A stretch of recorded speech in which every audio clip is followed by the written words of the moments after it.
Hey everyone, welcome to another episode of SSX-y Time. Now today I just wanted to sort of cover what I think is probably the best and the worst of SSX, the newest one. I've actually got a survey set up for everyone to do, which I will link in the comments. I'll probably put an annotation up in the video so everyone can do it.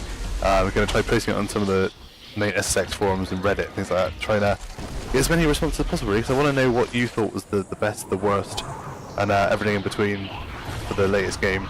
I apologise for the last few weeks' lack of content, because I've been finishing my degree essentially, and then trying to enjoy myself for about a week, and now I'm back to playing games again. And you think, surely that's enjoyable? Well, it is, but I haven't had time to record. But anyway, now back in the game, so I'm gonna have some more content related to this game, as well as Ghost Recon. And maybe a little bit of Dragon's Dogma if I get it working with my recorder as well, because I bought that on the PS3 rather than the Xbox. But in the meantime, I just wanted to sort of run through what people think are the best and the worst of SSX. Now, I think, in my personal opinion, the best example of how good the new SSX is Mount Eddy, just because they've sort of taken the old SSX style and then really put it into the newer engine. And it works really well. I mean,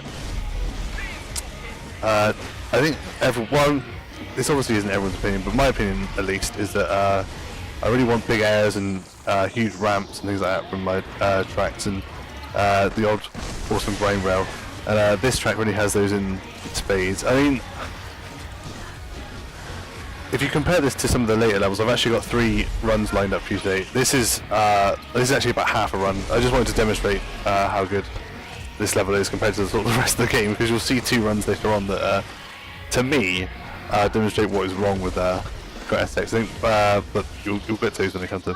So as you can see, the tracks, the Mount Eddy mountain track is just superb. And I think it's certainly the one I have the most fun playing. It's the one I normally go back when I've been away from the game for a while and I need something to do a trick run on. I normally fire this one up. I'm not really sure what it's like to race on. I haven't really done many races. Certainly not enough to really compare it to the rest of the mountains in the game. I mean, it's probably a lot slower. It's definitely based on getting tricks. I mean, there aren't that many shortcuts compared to. I mean, some of the runs on the other mountains at least they have multiple routes and things like that, whereas this is kind of a pretty straight line at the moment. I always seem to get off the rails there just to get down the mountain slightly quicker. I think I prefer getting points from doing flips rather than grinds, but this area is normally quite deadly, because if you tend to do a jump and get near a rail, you'll be suctioned onto the rail, and sometimes you'll land on the rail and be fine, and sometimes you'll hit it and go flying, which is just not nice. But I mean, the one issue with this level is even the developers even here can resist putting in a section full of trees further down the mountain. I mean, I can understand why they did it. It's mainly to break up the flow of the mountain, rather than just being full tricks and things. At least there's one section where you have to sort of concentrate on your positioning and things like that. But it's just not fun to me. I mean, that's what you want from a trick level. Huge ramps. Which is kind of one of the issues with this game, is that because you can do every type of run on every drop. So you can do a trick event, you can do a trick event, you can do survival events, you can do race events on every drop. The developers kind of, like, obviously a lot of levels aren't suited for particular events, and the game doesn't really it likes to think that you can do trick events on mountains that are just in the dark, with tunnels everywhere. There, finish that run, and I'm going to show you. This should demonstrate some issues with the game. This is actually one of the better runs. This is last to hit on Mount Wakefield, I think, in New Zealand, which I imagine a lot of you probably played. Now you notice that there's one of the issues that I was talking about, is that the when you land on a helicopter and you grind it, you end up losing all your forward momentum. And I don't know if you guys have played Serenity Makalu much. You probably have, because it's one of the best trick events. And I think it's like the first jump over a chasm right at the start. A lot of the time you'll hit a helicopter and the helicopter will lose all your full momentum from hitting the helicopter, and you'll just plummet down the hole and have to either restart the run or rewind. And I always restart because it's quite near the start, and I don't want to lose my points combo. So yeah, that's one of the main issues to this game.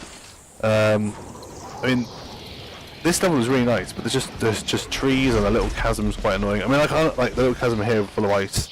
I mean, I can understand how they wanted to make it so it was a bit more difficult to do race events, and you can certainly get some good tricks out of it like that. But I don't know. I guess I just missed the old SSX-y, because I mean, I started off playing SSX-y in SSX, the original one, back when the PS2 launched. And they're just, I don't know, I just prefer tracks with just enormous jumps and not having to worry about hitting trees at really obtuse angles, things like that. But this was a pretty good run anyway. I wasn't really trying that hard like today. I was just wanted to have something back into my chat and hopefully highlight some examples of where the game's like bugs and slight issues affect the game. But anyway, I think that's a high score. I beat the person ahead of me anyway. I think that's 5th at the leaderboard. But yeah, it's just, I just wish they would put in some more runs that just full of tricks. It's kind of strange because like I said in my previous video, I've changed from being a racer to more of a tricky guy. But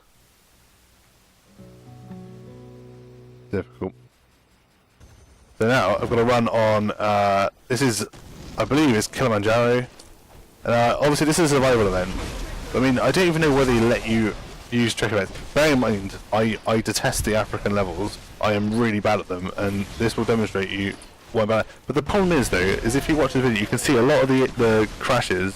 Bearing in mind, this is my first try in about 2 months of having the game, apart from the first time I did it. But a lot of the issues aren't even a result of me messing up or whatever. It's just, I mean, look at this. What is that?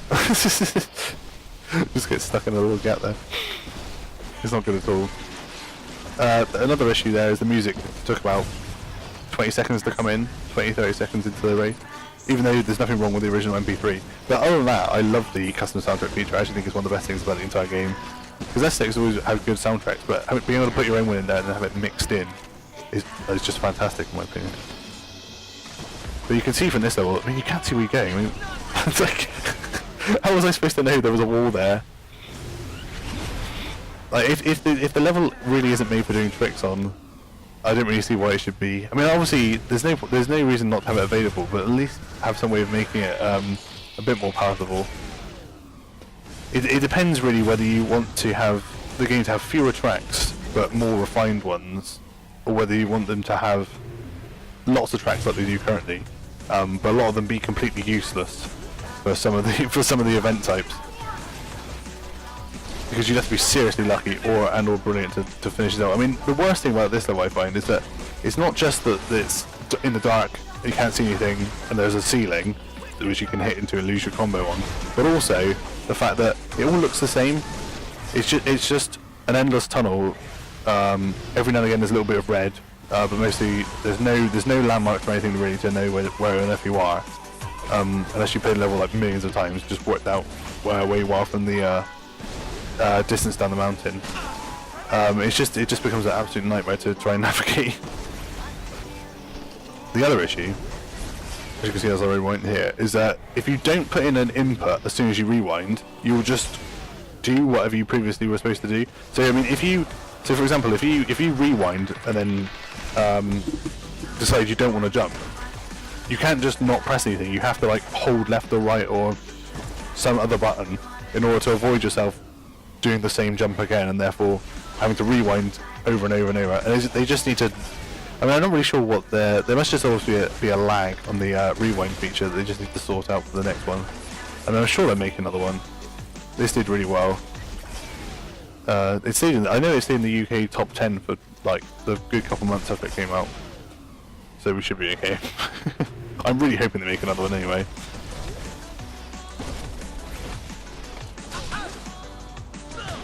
Yep, down the hole I go. So as you can see, a lot of this is just going to involve me messing up. But hopefully demonstrating some of the slight issues with the game. That's the other problem I have with this run. I was quite glad to capture, is that I just bounce off the rail Like the game, you can watch as I come off the hill, it homes me on the rail. I just bounce off. I do it about 4 times in a row, and there's no real reason for it until I slightly change my run up like that. Then I land on the rail. Very odd. It's just these sort of little bugs I need to iron out. Getting sort of stuck in rocks and the walls, things like that, is also what I need to get rid of. I mean, obviously, for such a massive game, it's probably quite tricky to work out every individual rock and make sure you don't get stuck in them all. There's another problem with the rewind feature. Just causing me to jump down the hole repeatedly. I definitely have not mastered the rewind button. You can probably tell at this point that whenever I make a, generally on a run, whenever I make a mistake, I will just restart the level, because I just prefer the old sort of SSX style. So at this point I would have restarted the run about 50 times. But regardless, we're finally at the finish. So yeah, I hope this video has sort of demonstrated some of the sort of various weaknesses and strengths of the whole of SSX. Oh, one final issue. The game likes to play the same songs over and over. Even if you have custom playlists on, and a lot of songs, I think I have over 100 in my one. This is the second time you've heard this song on this video. And this was about 3 runs apart in game. So work out your shuffle. There needs to be a shuffle button, or maybe even a skip track button would be fantastic for the audio. But regardless, there should be a link down below for the survey that I've made. Please fill out the survey. It's like 6 questions. It will take you about a minute to do, but it'll just be really useful, and I'll hopefully come over with the results in a later episode once we've had quite a few responses. But yeah, I apologise for the hiatus again, but I will hopefully have a lot more content coming for you very soon. So thanks for watching, you guys, and I'll see you guys next time.